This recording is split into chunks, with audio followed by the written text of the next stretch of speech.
안녕하세요. 오늘도 사연 살롱을 찾아주셔서 감사합니다. 오래전 인기를 끌었던 광고에 남자는 여자하기 나름이라는 카피가 나와요. 당시 무명이었던 모 여배우는 이 광고 하나로 일약 스타덤에 올랐고 오랜 시간 정상의 자리를 지킬 수가 있었어요. 수십 년이 지난 광고 얘기를 갑자기 왜 하는지 궁금하시죠? 그건 바로 제가 오늘 보내려는 사연이 이 광고 카피를 그대로 닮았기 때문이에요. 저는 23살 나이에 11살 차이가 나는 남자랑 결혼을 했어요. 20대 초반 여자가 30대 중반 남자를 만나 결혼을 한다고 하니까 다들 남자가 돈이 많은가 보다 생각했지만 실상은 그렇지 않았어요. 남편은 그저 평범한 회사원이었거든요. 게다가 연로하신 부모님의 동생들까지 있어서 얼마 안 되는 월급으로 부모님 생활비에 동생들 학비까지 지원하다 보니 결혼할 당시 남편 수중에는 단돈 100만 원도 없었어요. 살고 있던 500에 30살이 월세 원룸이 남편이 가진 전 재산이었죠. 30이 넘은 박봉 월급쟁이에 가진 돈도 없고 딸린 식구들은 많고 누가 봐도 결혼 상대로는 낙제점에 가까운 사람이었어요. 그런데도 제가 이 남자랑 결혼을 결심했던 건 천성이 착하고 부지런한 데다 제 부모보다 저를 더 아껴주기 때문이에요. 결혼 생활을 해보신 분들은 아실 거예요. 살아보면 돈보다는 나를 아껴주는 배우자가 최고라는 걸요. 지금은 이렇게 말을 하지만 사실 저도 신혼 초에는 돈 때문에 마음고생을 참 많이 했어요. 돈이 인생의 전부는 아니지만 그래도 인생을 살아가는데 돈처럼 필요한 것도 없으니까요. 돈 때문에 내 남편이 사람들한테 무시당하는 걸 목격했을 때는 정말이지 참기 힘들 정도로 분노가 치밀더라고요. 그래서 남편 몰래 일을 시작했고 덕분에 지금은 내 남편 길을 살려줄 정도는 재력을 쌓았답니다. 그럼 지금부터 가난한 11살 연상의 남자를 만나 남편을 성공시키기까지 벌어진 현대판 평강공주 스토리를 전해드릴게요. 저희 부모님은 전문직 종사자로 꽤 재력을 가진 분들이세요. 그렇다고 재벌까지는 아니지만 그래도 자식들한테 금전적인 지원은 충분히 해주셨을 정도로 능력이 있는 분들이었어요. 저는 그런 부모님 덕분에 10살 무렵부터 해외에서 유학생활을 할 수 있었어요. 오빠 역시 저와 마찬가지였고요. 어린 나이에 부모 곁을 떠나 호주에서 생활을 했던 우리 남매는 그런 환경 탓이었는지 부모님에 대한 정은 그다지 느끼지 못하고 자랐어요. 그렇다고 남매 간의 우애가 끈끈했던 것도 아니었고요. 오빠는 오빠대로 학교 생활에 적응하느라 고생을 했고 저 역시도 마찬가지였거든요. 그래도 오빠는 나름 적응을 잘 해나갔지만 안타깝게도 저는 그러지 못했어요. 해외에 나가면 한국 사람 피하라는 말이 있잖아요. 물론 그게 꼭 맞는 말은 아니지만 저한테는 맞는 말이었어요. 학교에서 저를 괴롭힌 건 현지 아이들이 아니라 저와 같은 한국 유학생들이었거든요. 하필 저희 학년엔 한국 여자아이가 저를 포함해 딱 3명이었는데 그중 2이 편을 먹고 저를 괴롭힌 거예요. 2명은 저보다 일찍 유학생활을 시작해서 영어도 잘하고 현지 아이들과 이미 많이 친해진 상태였어요. 그래서 저는 제가 영어를 잘 못해서 놀리는 건가 했는데 나중에 알고 보니 그게 아니었더라고요. 원인은 바로 제가 입고 다니는 옷과 가방 때문이었어요. 사실 저는 브랜드에 대해 잘 알지 못했기 때문에 엄마가 사주시는 옷과 가방을 쓰곤 했는데 그게 학생들이 들고 다니기에 가격대가 나가는 고가의 물건이었던가 봐요. 그게 부러웠던 2 친구는 부러운 마음을 감추려 오히려 저를 괴롭힌 거였죠. 제가 하지도 않은 말을 소문내고 제 앞에서 서로 귓속말을 하고 비웃고 심지어는 자기들이 마시던 음료수를 제게 던지기도 했어요. 정말 야근 건 사람들 앞에서 대놓고 그런 게 아니라 사람들 눈에 안 띄는 곳에서만 그런 짓을 했다는 거예요. 그러니 학교 선생님이나 다른 어른들이 보기에는 제가 오히려 2 아이한테 신경질적으로 굴고 말을 함부로 하는 것처럼 보였던 거죠. 정말 억울하고 답답했지만 옆에서 누구 하나 저를 도와주는 사람은 없었어요.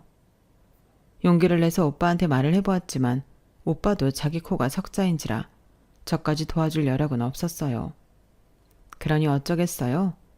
툭하면 한국에 있는 부모님께 전화해 저 좀 한국으로 데려가 달라고 울고불고 통사정을 할 밖에요. 그럴 때마다 엄마는 오히려 저를 나무라셨어요. 너는 누굴 닮아서 그렇게 의지박약이니? 네가 하겠다는 의지가 있어야 돈 들여가며 유학 보낸 보람이 있는 거야.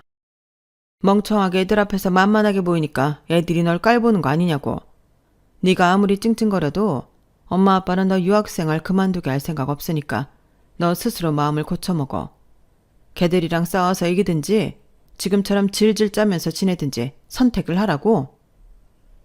사자는 자식을 강하게 키우기 위해서 절벽에서 떠민다고 하잖아요. 저희 엄마도 그런 심정으로 저를 강하게 몰아붙였을 거예요.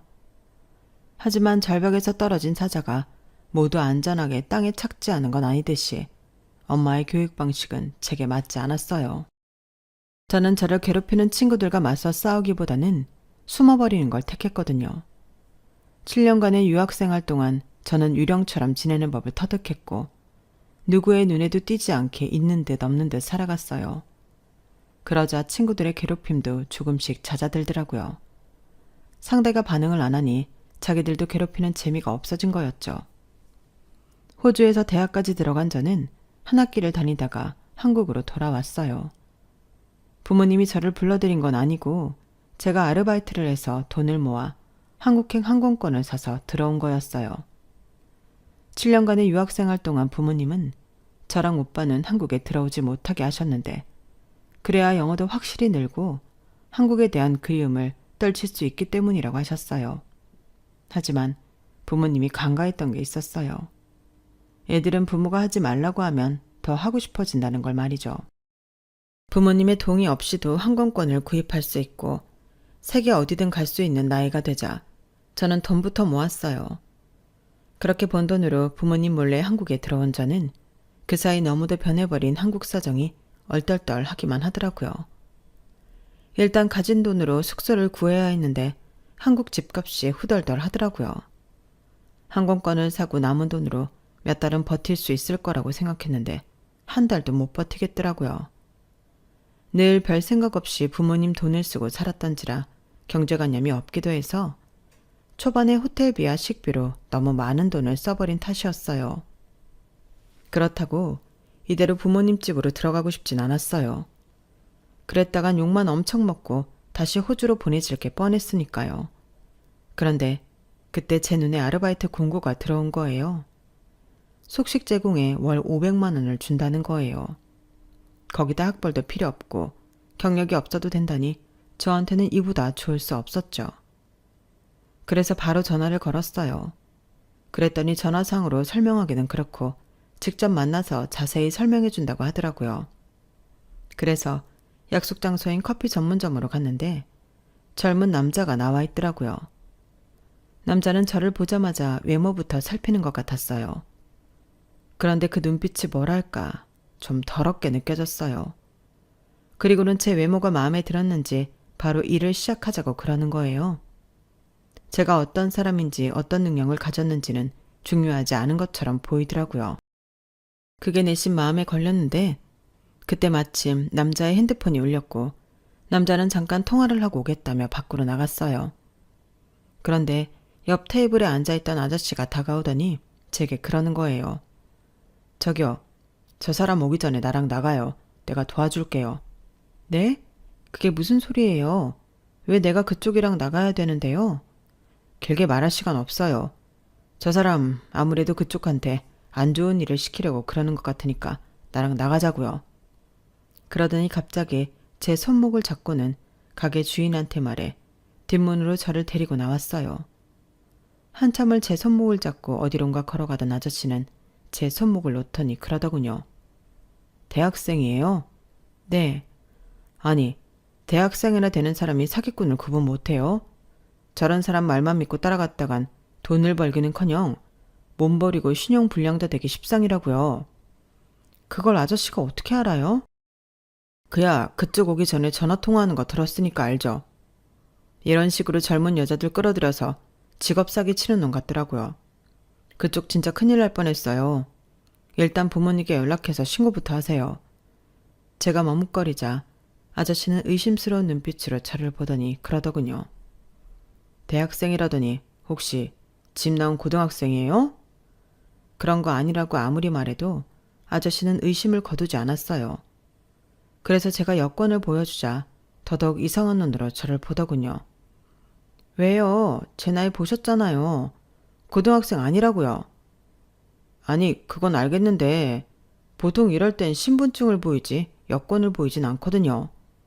어찌나 의심이 많은지 솔직하게 말하지 않으면 계속 붙잡혀 있게 될 것 같아서 할 수 없이 제 사정을 다 털어놓았어요.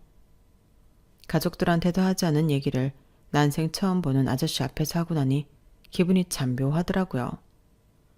그런데 제 얘기를 다 들은 아저씨가 저를 멀뚱멀뚱하게 바라보다가 그러는 거예요.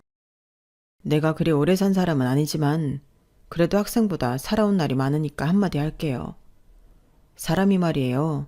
힘든 일이 있을 때 피하기만 하면 안 되는 거예요.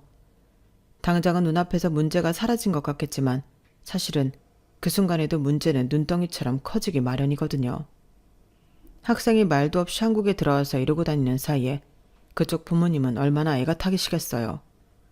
어쩌면 경찰에 실종신고를 냈을지도 몰라요. 한국에서나 그러면 다행이게요.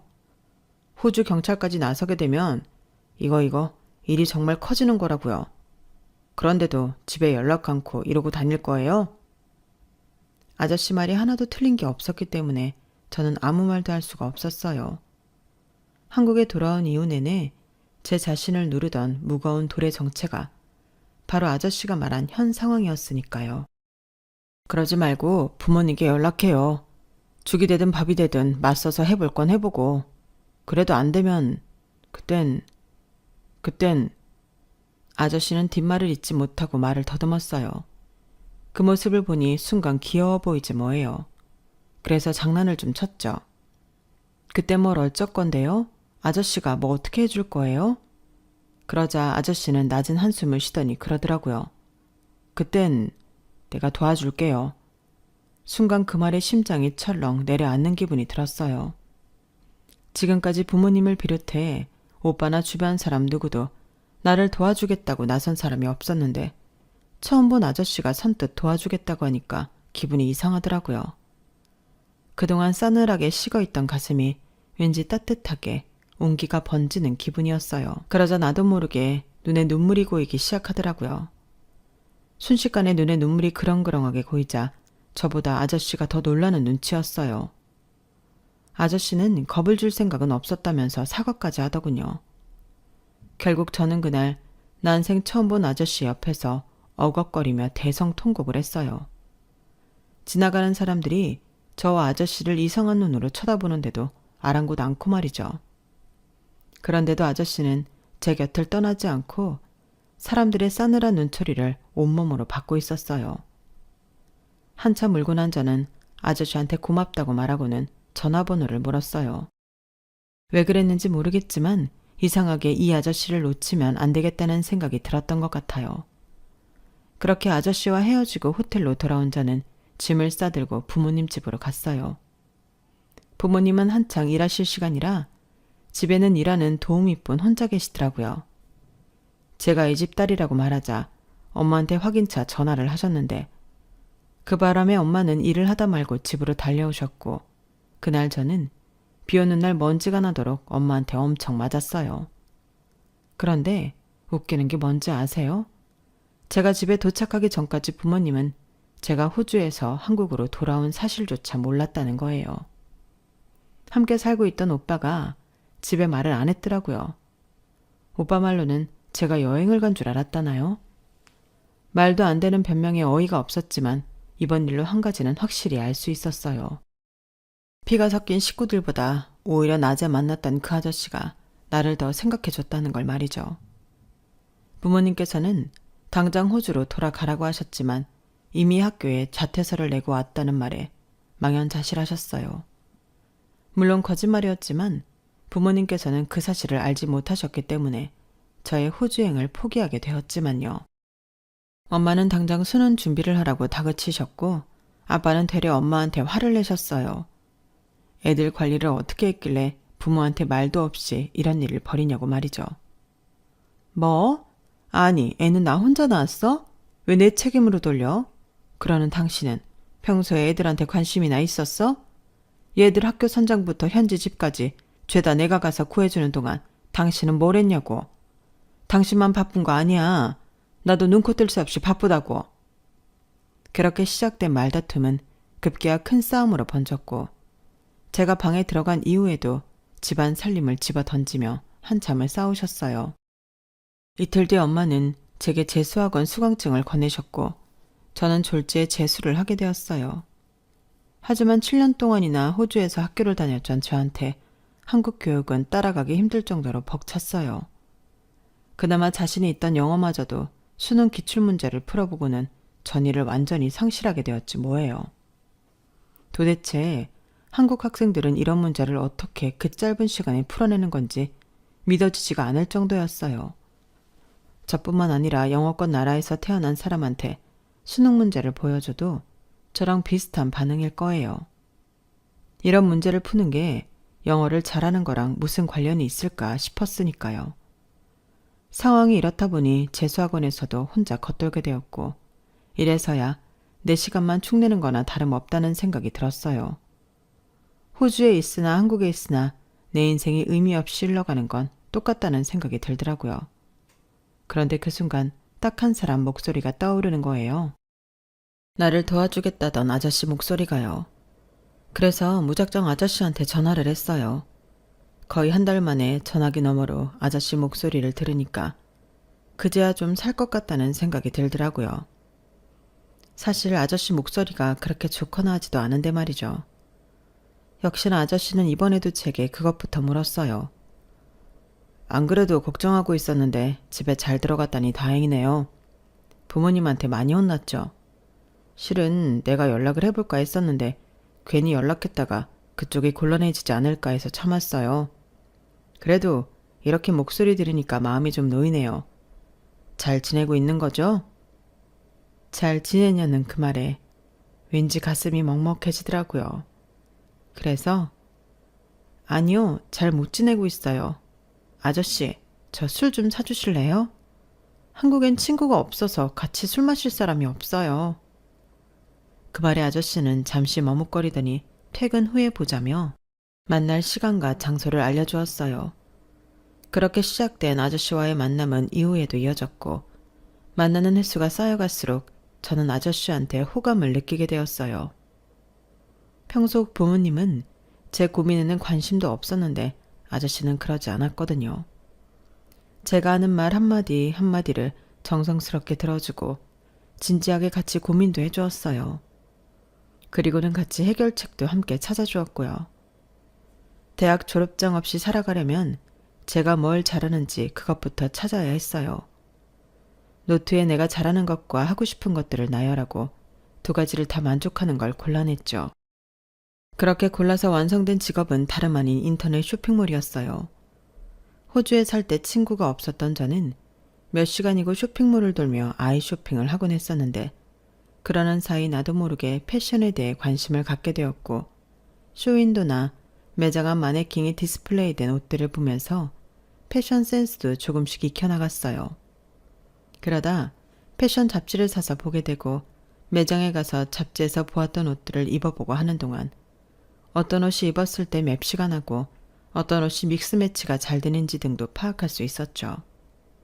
하지만 학창시절 따돌림을 당하면서 사람에 대한 두려움이 생긴 탓에 매장에서 손님과 대화를 하거나 호객행위를 하는 건 불가능하다는 생각이 들었어요. 그래서 그 대안으로 생각해낸 게 바로 인터넷 쇼핑몰이었던 거예요. 하지만 매장에서 장사를 하든 인터넷 몰에서 장사를 하든 초기 자본이 있어야 하잖아요. 그래서 그 돈을 마련하기 위해 영어 학원에서 아르바이트를 했어요. 대학 졸업장은 없었지만 영어를 사용하는 데는 문제가 없었고 보조 강사라서 학생들 앞에 설 일도 없어서 그리 어렵지는 않더라고요.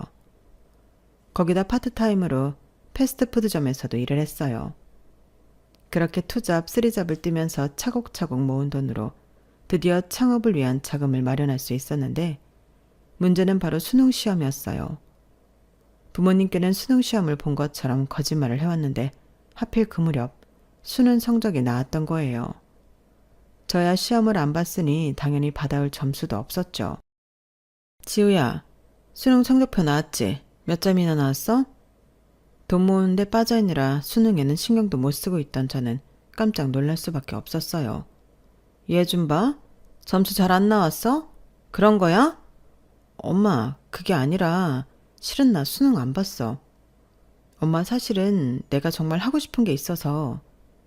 저는 이제라도 엄마한테 이실직고를 하려고 말을 꺼냈지만 엄마는 제 말을 듣기도 전에 잘라버렸어요.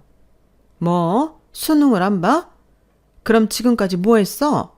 학원 간다고 아침마다 나갔으면서 이제껏 어디서 뭘 하고 다닌 거냐고. 아, 사람 미치겠네. 너 도대체 왜 이래? 어릴 땐 말도 잘 듣더니 왜 다 커서 엄마를 이렇게 실망시키냐고. 너 이제 어떻게 할 거야? 이제 어쩔 거냐고. 엄마가 소리를 지르는 바람에 아빠도 제 방으로 찾아오셨고 결국 저는 부모님 앞에서 모든 걸 다 털어놓게 되었어요. 솔직하게 제가 하고 싶은 일이 있다고 말씀을 드리고 더는 저한테 대학에 들어가길 강요하지 말아달라고 부탁도 드렸어요. 하지만 제 말은 씨도 안 먹히더라고요. 아빠는 벌개진 얼굴로 엄마한테 소리쳤어요. 당신 당장 얘 선자리부터 알아봐. 혼처 정해질 때까지 앞으로 집 밖에 절대 못 나가게 하라고. 어떻게 우리 집안에서 저런 머저리 같은 게 나온 건지. 아, 그래? 얘가 당신 머리 닮은 모양이네. 그래서 애가 이 모양인 거야. 어머머, 얘가 왜 내 머리를 닮아? 날 닮았으면 공부를 그따위로 했겠어? 당신이 깜빡한 모양인데 대학은 당신이 나온 학교가 더 좋은지 몰라도 난 엄연히 국가고시 패스해서 변호사 배지까지 단 사람이야. 야, 국가고시는 너만 봤냐? 나도 국가고시 패스하고 의사 됐어. 법대 공부하고 의대 공부하고 비교나 되는 줄 알아? 의대 공부하다가 힘들어서 못하겠다고 나간 놈들이 사법고시 봐서 판검사 되고 변호사 되는 거 내가 수두룩하게 봤다고. 어디서 까불어? 제 진로 문제로 다투시던 부모님은 종국에 가서는 서로 잘났다고 싸움을 하셨고 그러는 사이 저는 집을 나왔어요. 하지만 딱히 갈 곳이 없어서 결국엔 아저씨한테 전화를 걸게 되었죠. 그날 밤 저는 아저씨 원룸에서 하룻밤 신세를 졌어요. 비록 나이 차이가 많이 나기는 해도 엄연히 남녀가 한 방에서 잠을 자는 거라서 아저씨는 엄청 긴장한 것 같더라고요. 오히려 저는 아무렇지도 않았는데 말이죠. 제가 아저씨 침대에서 자는 바람에 아저씨는 바닥에서 쪽잠을 잤는데 제가 눈을 떠보니 언제 일어났는지 집에는 저 혼자뿐이더라고요. 탁자 위에 놓인 쪽지를 보니 아저씨는 일찍 출근을 하신 모양이었어요. 괜히 나 때문에 잠도 제대로 못 자고 출근을 한 게 마음에 걸리더라고요. 그런데 그날 밤 회사에서 돌아온 아저씨가 그러는 거예요. 친구 녀석이 목공소를 하는데 거기 창고가 빈다나 봐. 공간도 협소하고 별다른 시설이 없어서 세를 주기는 그렇고 그냥 쓰라고 그러네. 아무리 인터넷으로 물건을 판다지만 그래도 물건 쌓아둘 사무실은 필요할 거 아니야. 사무실 구할 돈으로 차라리 너 지낼 원룸이라도 구하고 사무실은 내 친구네 창고 써. 그러면 지낼 곳도 해결되고 낫지 않겠어? 네가 여기 있는 게 싫어서 그런 게 아니라 아무리 그래도 성인 남녀가 한 방에서 지내는 건 좀 그렇잖니. 너희 부모님이 아시면 얼마나 걱정하시겠어. 내가 내일 반차 낼 테니까 창고에 같이 가보자. 이번에도 아저씨는 어떻게든 제가 꿈을 이루도록 나름대로 자기 서포트를 해주었어요. 창고에 가보니 좁기는 해도 교통도 편하고 물건을 쌓아두는 데는 문제가 없겠더라고요. 하지만 선뜻 원룸을 구하기는 좀 그랬어요. 창업을 해도 바로 수입이 생기는 게 아닐 테니까 최대한 비상금을 챙겨두고 싶었거든요. 그래서 원룸 대신 창고 근처 고시텔을 구해서 들어갔어요. 어차피 잠만 잘 용도라서 저한테는 오히려 낫더라고요. 혼자 살면 치안도 걱정되고 또 보증금에 월세, 공과금까지 따박따박 들어가야 해서 그 돈이 너무 아까웠는데 잘 됐다 싶더라고요. 그렇게 준비를 해두고는 부모님이 안 계시는 낮 시간을 이용해 집에서 제 짐을 빼왔어요. 짐이라고 해봐야 노트북과 옷가지 몇 개뿐이었지만요. 그렇게 창고에서 시작한 인터넷 쇼핑몰 사업은 예상대로 처음부터 수익이 나진 않았어요. 그래도 한동안 전에 나가던 영어학원에서 일을 병행해야 했죠. 수익 없이 시간만 흐르자 속에서는 미친년이 널뛰기 하듯 하루에도 수십 번씩 장사를 엎어말어 고민을 했지만 아저씨 앞에서는 그런 내색을 하지 않았어요. 제가 초조해하는 모습을 보이면 아저씨가 더 걱정할 것 같았거든요. 아, 어떡하냐? 이렇게 주문량이 적어서야. 아저씨, 걱정하지 마. 난 스티브 잡스처럼 보란듯이 성공할 거니까.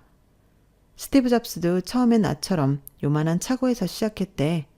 그런데 지금은 온 세상 사람들이 다 아는 브랜드로 키웠잖아. 뭐든 처음 시작할 땐 시련이 따르는 거야. 그래야 성공했을 때 쾌감이 더 크지. 나는 아무렇지도 않은데 왜 아저씨가 더 걱정을 해? 아무 걱정하지 마. 난 아직 젊잖아. 이번에 망하면 돈 더 벌어서 다음에 성공해도 되니까. 말은 그렇게 했지만 사실 저도 똥줄이 타는 건 마찬가지였어요. 거기다 엄마는 수시로 전화해서는 선짜리 잡혔으니 집으로 들어오라고 난리를 치셔서 제 속이 아니었어요. 그렇게 3개월쯤 지났을까요? 홈페이지에 올려놓은 옷들 중 몇 가지가 대박을 친 덕분에 수익이 갑자기 수직 상승을 하게 된 거예요. 알고 보니 드라마에서 어떤 여배우가 저희 제품과 비슷한 옷을 입고 나온 모양인데 그 덕분에 저희 상품이 덩달아 판매수가 늘게 된 거더라고요. 거기에 착안해서 유명 드라마에 나온 옷들과 비슷한 디자인으로 제품을 만들어 올렸더니 이후에도 주문이 밀려 들어왔어요. 그런 식으로 몇 번의 대박을 치는 사이 어느 정도 고정 손님이 생겼고 슬슬 제품의 질에 신경을 쓰기 시작했어요. 어린 친구들은 디자인과 가격에 중점을 둔 쇼핑을 하는 반면 직장에 다니는 여성들은 사무실에 입고 나가야 하기 때문에 옷의 질을 무시할 수 없거든요. 가격을 조금 높게 책정하더라도 입을 만한 옷을 제대로 만들자 생각했던 건데 그게 제대로 먹혔어요. 속에 받쳐 입을 속티나 레깅스는 저렴한 제품도 판매하지만 적어도 슬랙스랑 스커트, 블라우스나 자켓류는 브랜드 제품만큼의 퀄리티를 뽑으려고 했고 어느 옷과도 믹스매치가 되도록 신경을 썼더니 바로 반응이 오더라고요. 주문이 나날이 늘어서 학원 일도 그만두고 창고에서 나와 평수가 꽤 되는 오피스텔로 옮겼어요. 가방과 구두, 그 밖에 액세서리 제품까지 추가하면서부터는 아르바이트생도 고용하기 시작했고요. 그렇게 3년 가까이 지나는 동안 쇼핑몰은 완전히 자리를 잡았고 대기업 간부급 연봉의 2배 정도는 벌게 되었어요. 그렇게 수입이 안정이 되고 나니까 슬슬 결혼 생각을 하게 되더라고요. 제 나이를 생각하면 아직 급할 일은 아니었지만 아무래도 아저씨 때문에 마음이 조급해졌거든요. 우리는 쇼핑몰을 시작하고 1년쯤 지나서부터 교제를 시작했는데 왠지 아저씨는 언제고 저를 놔주겠다는 생각을 가지고 저를 만나는 것 같았어요. 나이 차이가 있다 보니 자신이 제 발목을 잡지 말아야겠다고 결심한 건지 연인 사이라면 흔히 하는 스킨십도 꺼려하는 눈치였어요. 그래서 하루 나를 잡아 솔직하게 말을 했어요. 자기, 나랑 사귀는 거 맞아? 가만 보면 나만 좋아 죽는 것 같아. 혹시나 해서 하는 말인데 내가 딴 남자 생기면 놔줄 거야? 혹시나 하는 마음에서 해본 말이었는데 글쎄 아저씨가 그 말에 고민을 하지 뭐예요. 그러더니 내가 봐서 정말 괜찮은 사람이면 놔줘야지. 뭐? 아 진짜 어이없네. 무슨 남자가 이렇게 용기가 없어? 잘 들어. 난 자기한테 아무리 멋진 여자가 생겨도 절대 안 놔줄 거야. 내가 바지가랑이 꽉 붙들고 끝까지 내 옆에 붙잡아 둘 거라고. 그러니까 나한테서 도망칠 생각일랑 꿈에도 하지 마. 그리고 나 자기랑 올해 가을에 결혼할 거야. 안 된다는 말은 사양이야. 11살이나 어린 여자 2년이나 데리고 놀았으면 책임질 생각을 해야지. 어디서 딴 놈한테 보낼 생각을 해? 괘씸해서라도 난 결혼해야겠으니까 그렇게 알아. 제 말에 아저씨는 벙찐 표정이 되었지만 그래도 싫다는 말은 안 하더라고요. 그렇게 우리는 제멋대로 결혼 날짜까지 정했고 양가 부모님께는 결혼 허락이 아닌 통보를 했어요. 청첩장까지 다 찍어서 말이죠. 그 바람에 엄마는 뒷목을 잡으셨고 아빠는 평소처럼 엄마 탓을 하셨어요. 아빠, 언제까지 엄마 탓을 할 거야? 나 엄마 혼자 만든 자식이야? 아니잖아. 가장이 됐으면 가족을 책임질 생각을 해야지. 왜 매번 힘들고 불편한 일은 엄마한테 미루고 쏙 빠지려 그래? 내가 남편감을 고를 때 가장 중점을 두고 생각한 게 뭔지 알아? 아빠랑 완전히 반대인 남자. 그게 내 조건이었어. 나는 아빠 같은 남자 만나서 엄마처럼 살기 싫었거든. 어릴 땐 내 인생을 자기 마음대로 조종하는 엄마가 미웠는데 이제와 생각해보니까 엄마가 제일 불쌍한 것 같아. 아빠 같은 남자 만나서 모든 일을 다 떠안고 살았으니까. 내 결혼이 마음에 안 들면 결혼식장에 안 와도 돼. 대신 나는 그날로 아빠 딸 그만할 거야. 제 말에 아빠는 아무 말도 못하고 눈만 껌뻑거렸고 엄마는 내심 통쾌해하는 표정이었어요. 결국 제 결혼식에 부모님은 물론 오빠도 참석을 하기는 했어요. 남들 시선을 중요하게 생각하는 분들인지라 그날만큼은 세상에서 가장 인자한 부모님의 모습을 하고 있었죠. 결혼식 전날까지도 절대로 참석하지 않겠다고 호언장담을 하시던 분들이 말이에요. 반면에 저희 시댁에서는 저를 엄청 반겨주셨어요.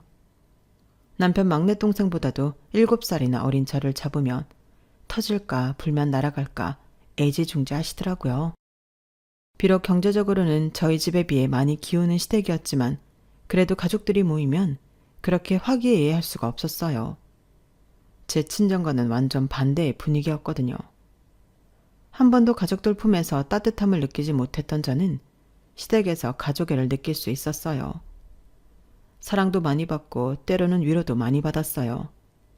15년 넘게 결혼 생활을 해오면서 시댁 식구들을 내 진짜 가족이라고 여기며 살았으니까요. 그래서 금전적으로도 물심양면 도왔고 시댁에 일이 생기면 내일처럼 달려가곤 했죠. 어쩌면 이렇게 할 수 있었던 건 모두 남편 때문이 아니었을까 생각해요. 시댁 식구들이 아무리 잘해줘도 남편이 미우면 좋은 마음이 생기겠어요? 내 남편이 이쁘니까 시댁 식구들도 좋게 보이는 거죠. 그런데 얼마 전부터 남편이 평소와 달리 불안한 모습을 보이지 뭐예요. 제가 남편을 부르면 깜짝깜짝 놀라게 일쓰고 밤에 자다가 말고 침실을 나가 한참 지나서야 돌아오곤 하는 거예요. 불안한 마음에 저희 회사 기혼 여직원들한테 물었더니 다들 한결같이 남편이 바람났을 때 그런 태도를 보인다고 그러더라고요. 말로는 우리 남편은 절대 바람 피울 사람이 아니라고 했지만 그러면서도 한편으로는 의심이 가기는 했어요. 아무리 마음에 들어서 산 옷도 한 차례 입고 나면 질리는데 한 여자랑 15년 넘게 살았는데 왜 안 질릴까 싶더라고요. 그래서 하루는 남편 출근길을 따라갔어요. 출퇴근 시간이 칼 같은 남편이 여자를 만난다면 그건 회사 안에서 만날 거라는 합리적인 의심이 들었거든요. 그렇게 남편의 뒤를 밟아 남편의 회사 로비까지 갔는데 거기서 억장이 무너지는 일을 목격한 거예요. 남편이 엘리베이터 앞에 막 섰는데 먼저 와서 서 있던 중년 남자가 제 남편을 보고는 혀를 차지 뭐예요. 거참 사람이 말귀를 못 알아먹네. 이 부장 이런다고 뭐가 달라지나? 출근하지 말라는데 왜 기어 나와서 아침부터 사람 기분 잡치게 해? 내가 어제 그렇게 말했는데 내라는 사표는 안 내고 왜 출근을 하냐고. 제발 나가랄 때 조용히 꺼지세요. 사람이 말이야 능력이 없으면 눈치는 있어야 할 거 아냐? 전무님, 죄송하지만 저는 희망퇴직 못 받아드리겠습니다. 20년 넘게 회사 생활하면서 저 정말 열심히 일했습니다.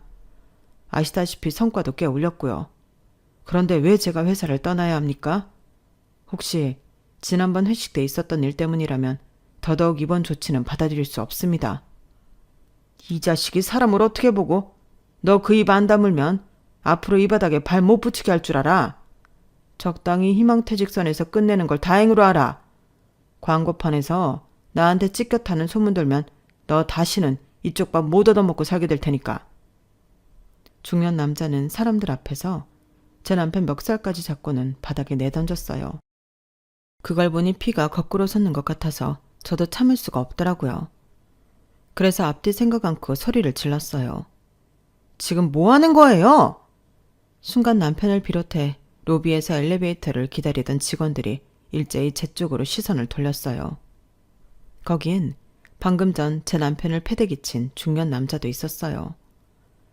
중년 남자는 인상을 쓰며 저를 째려보았는데 제가 바로 누군지 알아봤는지 인상을 확 펴고는 꼬랑지를 흔들며 달려왔어요. 달려오는 모습을 보니 그제야 이 남자의 정체를 알겠더라고요. 이 회사 전무였어요. 제가 남편 모르게 저희 회사는 물론 아빠 병원 홍보랑 엄마 로펌 홍보까지 죄다 남편 회사에 맡기고 있어서 간부급 직원들한테 몇 번 대접을 받은 적이 있는데 그때 그 자리에 나왔던 게 기억이 났어요. 윗사람들 앞에서는 개처럼 발발 끼고 아랫사람들한테는 한없이 잔혹한 인간이라는 걸 그때 봐서 알고 있었는데 이 인간이 내 남편한테 이딴 짓을 하다니 도저히 참고 넘어갈 수 없겠더라고요. 아유, 김 대표님, 여긴 어쩐 일이십니까? 김 원장님은 안녕하시죠? 안녕이요? 지금 남의 남편한테 폭력을 행사하고도 그딴 소리가 나옵니까? 여보, 안 다쳤어? 도대체 무슨 일이야? 당신이 왜 저런 인간한테 당하는 건데? 일단 아빠 병원에 가서 진단서부터 끊자. 그리고는 엄마 로펌에 가서 직장 내 폭력으로 소송부터 걸자고. 나도 아까워서 손도 안 대는 금쪽 같은 내 남편한테 감히 손찌검을 해? 내가 저 인간 절대 가만히 안 둬. 그제야 상황 파악이 됐는지 전무가 파르르 떨리는 입술로 버벅거리며 다가오더라고요. 아니 그럼 이 부장이 김 대표님 바깥분이셨습니까? 아휴, 제가 그런 줄도 모르고 신뢰를 범했습니다. 이 부장, 내가 실수를 했네. 어디 다친 건 아니지? 왜요? 이제 와서 무릎이라도 꿇고 싹싹 빌기라도 할 겁니까? 아무리 손바닥만한 회사라지만 그래도 전통이 있는 회사인 줄 알았는데 오늘 보니 완전 개판이네요. 어떻게 전무라는 사람이 사람들 앞에서 자기 직원한테 이렇게 폭력을 휘두를 수 있습니까? 요즘 세상에 이러고도 무사히 넘어갈 수 있을 거라고 생각해요? 여보, 이딴 회사 당장 그만둬도 돼. 당신처럼 회사를 위해 밤낮 없이 죽어라 일해온 직원을 하루아침에 내모는 회사라면 더 충성할 이유 없어. 차라리 내가 회사 차려줄 테니까 당장 때려치우라고. 그리고 당신 단단히 각오해야 할 거야. 오늘 사람들 앞에서 내 남편한테 망신 준 거 그거 배로 톡톡히 받아낼 테니까. 아, 그보다 먼저 돈줄부터 끊어야겠네. 그동안 나랑 거래했던 일들 오늘부로 다 끊을 테니까 그런 줄 알아요. 내 회사 일은 물론 우리 아빠 병원, 우리 엄마 로펌, 거기다 내 부모님이 연결해준 병원들이랑 회사들까지 순차적으로 다 끊을 테니까 어디 한번 잘 살아보시라고요. 그 길로 저는 남편을 데리고 집으로 돌아왔어요. 솔직히 남편이 다니는 회사가 규모가 있는 회사는 아니었어요. 그래도 제 회사는 물론 부모님까지 동원해 일감을 몰아줬던 건 다 내 남편 때문이었는데 이런 꼴을 당하고 보니 더 이상 거기에 힘을 실어줄 필요가 없는 거잖아요. 제 남편을 때린 전무는 회사 대표의 동생으로 평소에도 자기 마음에 안 드는 직원들한테 폭력과 폭언을 일삼던 인간이라고 하더라고요. 제 남편이 전무한테 찍힌 건 회식 자리에서 전무의 폭언에 시달리는 여직원을 도와준 것 때문이라고 했어요. 그런 걸로 20년 넘게 근속해온 직원을 하루아침에 해고시키는 인간이나 그런 불합리한 처사를 그대로 진행하는 회사나 도저히 용서가 안 됐어요. 그래서 엄마 로펌에 연락해 바로 소송을 진행하게 되었죠. 거기다 앞서 말한 대로 광고도 죄다 끊어버렸고요. 그랬더니 회사 대표가 직접 집으로 찾아와 싹싹 빌더군요. 전무로 있던 자기 동생도 회사에서 내보냈으니 그만 화를 풀고 자기 좀 도와달라고요. 싫어요. 만약 제 남편한테 힘 있는 처가가 없었더라면 그런 더러운 꼴을 당하고도 억울하게 회사에서 잘렸을 거 아니에요. 지금까지 제 남편처럼 억울하게 그만둔 직원이 없을 거라는 보장도 없고요. 그래서 선처하기 싫어요. 그러니까 함부로 용서를 구걸하지 마시고 가서 회사 직원들이나 챙기세요. 오너 리스크로 지금쯤 꽤나 술렁이고 있을 테니까요. 저는 할 말을 다 하고는 대표를 내보냈어요. 그 일이 있고 몇 달이 지난 지금까지도 소송은 이어지고 있지만 엄마 말이 걱정 안 해도 될 거라고 그러시더라고요. 많은 사람들이 전무가 제 남편한테 폭력을 행사하는 걸 직접 목격한 데다 퇴사자 중에 비슷한 일을 당한 사람들이 증언까지 하기로 했기 때문이었죠. 소송과는 별개로 남편은 현재 창업을 준비 중에 있어요. 아빠가 이참에 남편한테 직접 광고회사를 차려보라고 하셨거든요. 창업에 필요한 비용은 아빠가 투자해 주시겠다고요. 사실 아빠가 이렇게까지 일을 도와주시는 데는 이유가 있어요. 가족끼리 대화도 없고 서로 얼굴만 마주쳐도 으르렁대던 우리 가족을 지금처럼 가깝게 만든 사람이 제 남편이거든요. 결혼 후 남편은 아내와 자식들한테 외면당하던 아빠를 찾아가 낚시도 같이 다니고 술 친구도 해주면서 가족들과 어울릴 수 있게 다리를 놔주었어요. 게다가 세상 쌀쌀 맞은 저희 엄마가 우리 사위, 우리 사이를 달고 살 정도로 살갑고 믿음직한 사위 노릇을 해왔고요. 그뿐인가요? 이기적인 저희 오빠까지 어떻게 구워 삶았는지 지금은 오빠도 저랑 통화도 자주 하고 가족끼리 여행도 다닐 정도라니까요. 이러니 장인장모 사랑을 독차지하는 건 당연한 일이죠. 오래전 광고에서는 남자는 여자하기 나름이라고 했지만 저희 경우는 그 반대예요. 모든 건 남자하기 나름인 셈이니까요. 사람의 마음을 다치게 하는 건 사람이지만 사람의 마음을 치유하는 건 역시 사람이라는 걸 저는 제 남편을 만나고 알게 됐어요. 그래서 저는 제 남편처럼 따뜻한 마음을 가진 사람들이 많아졌으면 좋겠어요. 그러면 세상이 지금보다 조금은 따뜻하게 느껴질 것 같거든요. 지금까지 제 사연을 들어주셔서 감사합니다. 따뜻한 분들이 여러분의 곁에도 있기를, 그래서 서로를 알아보길 바랍니다. 행복하세요. 여러분, 사연 댓글에 응원과 현명한 조언 부탁드려요. 좋아요와 구독은 저에게 큰 힘이 됩니다. 오늘도 좋은 일 가득하세요.